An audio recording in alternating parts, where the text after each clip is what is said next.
it me? I don't know, are you moving it? I don't know, am I? Oh my god, I could kill you.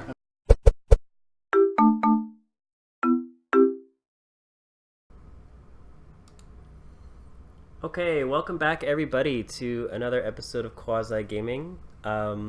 We're playing 4-player, right? Yeah. So, we did our itemizing, and if you remember our last episode, the audio was messed. So it's commentary time! Yeah, here we are. Do-do-do-do-do-do. We need a little, like, jingle time. We do need a jingle. We'll figure it out later.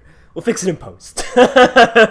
No, we won't. Okay, so today's episode is last day we talked why you should play 4-player co-op. Yeah, Today is why you should never ever attempt 4-player co-op on the PlayStation 4.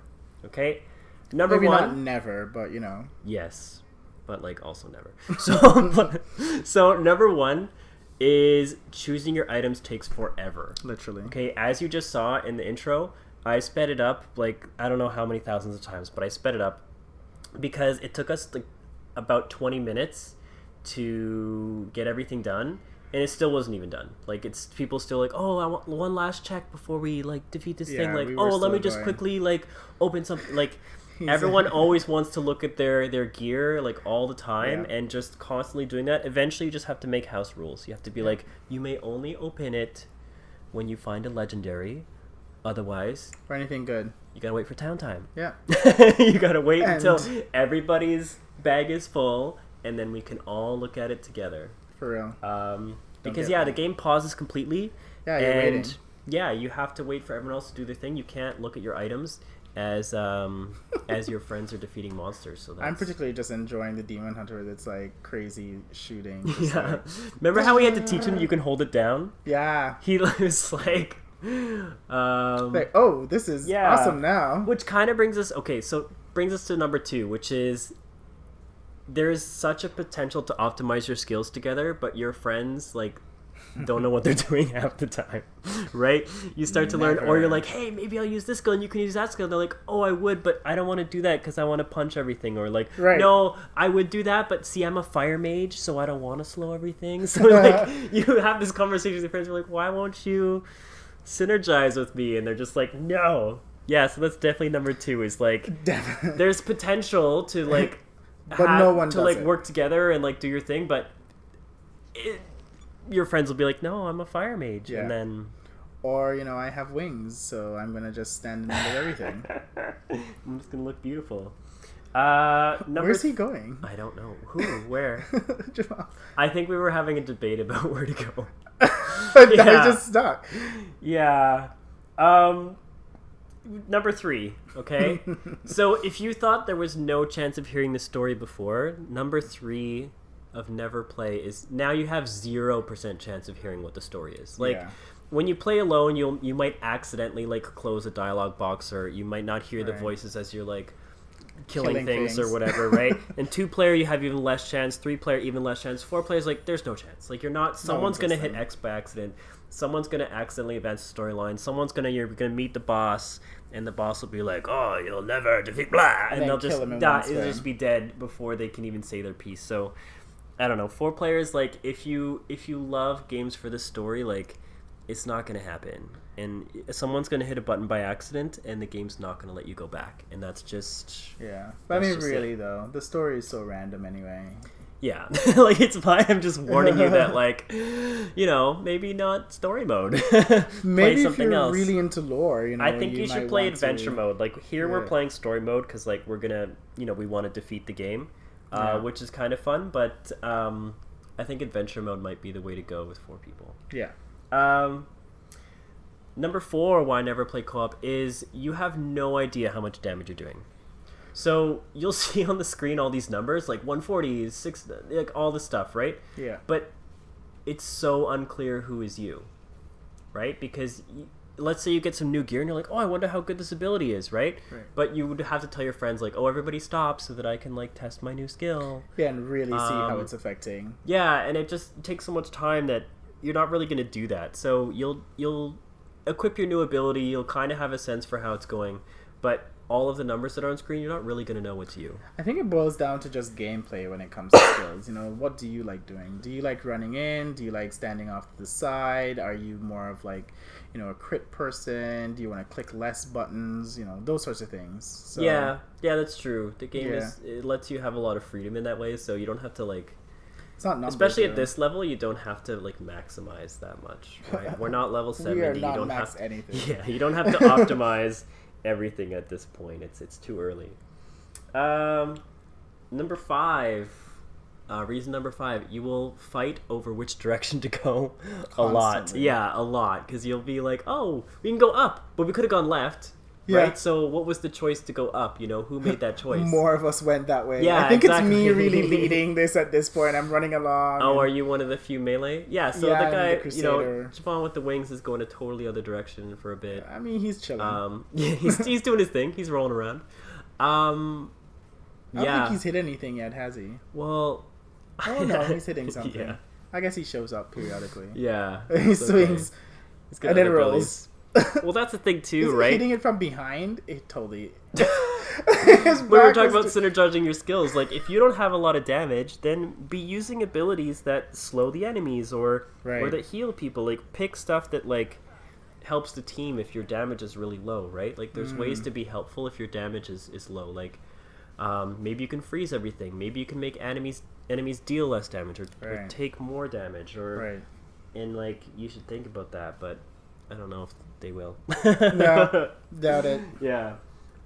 Number 6, if you play local co-op, bounties will take forever.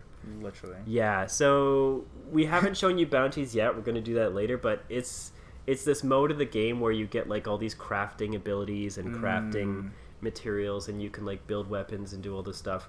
But yeah, it takes forever in 4-player local co-op because when you play on PC, bounties make you go to 5 different locations and kill very specific monsters. And when you have to do it all together, it takes 4 times as long because you're all 4 of you in the same spot. In the same spot, yeah. Yeah, so it makes way more sense on PC, and when you're trying to get those materials on local co-op or you're sitting there on the couch, like in the same room, like it's gonna take you a while to kill all the things you need to kill. Kill. So yeah, if you're if you're a gear farming type person, you're not gonna have a good time on console. Like, it's great for playing with your friends, but if you're like, oh, I'm gonna like max out all my gear, it's gonna be amazing, and I'm gonna get all the materials that I need, like, no, this is not. This is the chilling at home with your friends. This is not the like, I'm gonna max out all my gear and do all the bounties, and it's not gonna happen.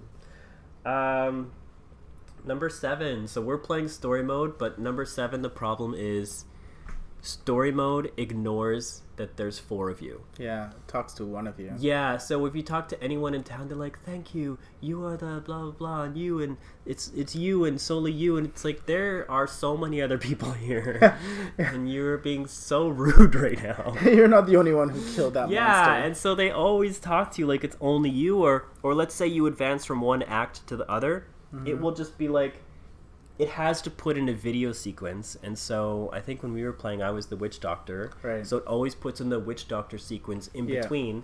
But why the crusader has been there the whole time? Like, you've been there the whole time next to me. He's the only one that matters. Yeah, and it's like, just play the crusader one every now and then. Like, why is it witch doctor story? It's just so weird for a game that's so multiplayer heavy to just throw story at you and just be like, oh, there's only one of you. Yeah. But you have 4 health bars. Like, you don't, like, you know. So it's just very weird that the story doesn't acknowledge that all of you were there. It's super weird. I love that we're walking through this area and it's just filled with torture machines, you know? Yeah, there's like all this blood. It's super desensitized. I wonder if you even need to be 18 to play this. The very first Diablo had like all these weird monsters and it was very bloody. And there was like topless minions in the hell mode. Oh yeah. And yeah, they were like the harpies. Yeah, there were like harpies or something that were like topless. And the game was like rated M for mature, this whole thing. Right. So I remember my parents had to help buy it for me because I wasn't allowed to just go and buy it. But I mean, there's a lot of blood on the floor for a game that's like, yeah. So I don't know the rating of this. I don't know. Okay, number 8. The reason why not to do this is if you play co-op. Number 8 is you cannot use your follower. Yeah. The little guy or girl that helps you, move along in the game. Yeah. Super useful, especially if you want to have different abilities while you're playing. Yeah, you lose that follower, and you're basically just now your friends are your followers. Because basically they're just following you, as we mentioned in the first few ones. But I mean, really, the follower is kind of bizarre because then they start talking to you half the time. And you're like, what are you going on about? And then it's another story to listen to. You're also not paying attention to. So the followers aren't amazing, but you can do certain things where you're allowed to give them a few pieces of gear, like maybe a sword and maybe a chest piece, and I think a few rings. A neck and a ring. Yeah, so there's a few items that are really useful. Like there's an item that lets you share. You can split damage between everyone who has it. It's called Unity or something. Right. So having that on your follower feels kind of good. But if you have it on other players, I don't know, it's kind of scary because your damage is split between the team. Yeah. So there's situations where having a follower is useful. Right. And in this case, you can't do that. So sometimes people put an item on their follower that you stand in this aura and you do extra damage. Yeah. But now no one has that. So you usually play a wizard. What follower do you typically choose? I probably made the wrong choice, but it's the Templar. Oh, yeah. Because he runs in, he charges in, and he'll stun things. Right. I usually play with the Templar. It just feels safer. But I think the Sorceress might have good ability. She can turn things to chickens. Yeah. Oh, we found a treasure goblin. Yeah, kill it. It's right. Kill it. Yeah. Cool. Treasure goblin. Okay, number 9 of why not to play on the same couch is you cannot trade items with each other. Unless you're on hardcore and then you watch them die. Yeah, I wonder. We need to test that one should. day. Yeah, let us know what happens in hardcore mode. Do you get everything? Does their whole corpse, just all the items are on the floor? But yeah, so on the console, I learned why this is recently. I didn't know why, but when you're playing Seasons, I guess it's really easy to duplicate items. Like the way that the game saves. Yeah. It there's a way where you can drop something on the floor, your friend can take it and you press the reset, or you do something to the PlayStation to basically by loading at a specific time or reloading that you can easily duplicate stuff because it's saved on your PC. Yeah, you could save it on your PlayStation. It's not on some central server, so duplicating items can happen. And there's leaderboards and people take pride and stuff. But yeah, it's you can't trade. Yeah. And last reason to not do it, you'll find out which of your friends is the most stubborn person you've ever met. And you're just why are you not following the group? Why do you have to do this? Why are you like this? Just personality shining through. Can't you just be part of the team? And they're like, no. So yeah, there's been a few instances of can you just please we're trying to help you, just do what we're saying. Mike loses it. Yeah, so that can be a lot. Yeah, but that's why we played it, but if those things get on your nerves, that might be a reason not to. Yeah. Or just, play the game and just forget the other people. Yeah. And then we did it, and now it's another town time. Yeah. I think, right? We got through that section of the story mode, and we're going back to town. Yeah, thank you for joining us for this commentary, and we'll see you next time with a little bit more. Yeah, see you around. Okay. Bye. Bye. Let's go. No, Ron. Huh? Open your character screen, please. Why don't you have 2 weapons? Why? Because my offhand is the punch. He has a punch. Okay, whatever. Fine. He's being true to his character, okay? What am I looking at? I have a brown sword on, see? Okay, that's good. So put it one-handed in your other hand. It isn't. Put the clever dagger. Put the clever dagger on your other hand. More attack overall. What do you mean? Put the clever dagger. Wait. Instead of your worn knuckles. Why is my worn knuckles in my primary and my brand new Sword of Destiny in my secondary? Because you put it you've there. been refusing to look at this screen since we started the game. It's a pretty good secondary. The war forbearance. Oh my god. Of Destiny. Just put your clever dagger. Huh? No, but I want to punch things. Let's go. Oh my god. Okay. Wants to punch things. Okay. Hey everyone, thanks for watching. Check out our next video on the right. If you enjoyed this video, hit the like button and make sure to comment and subscribe.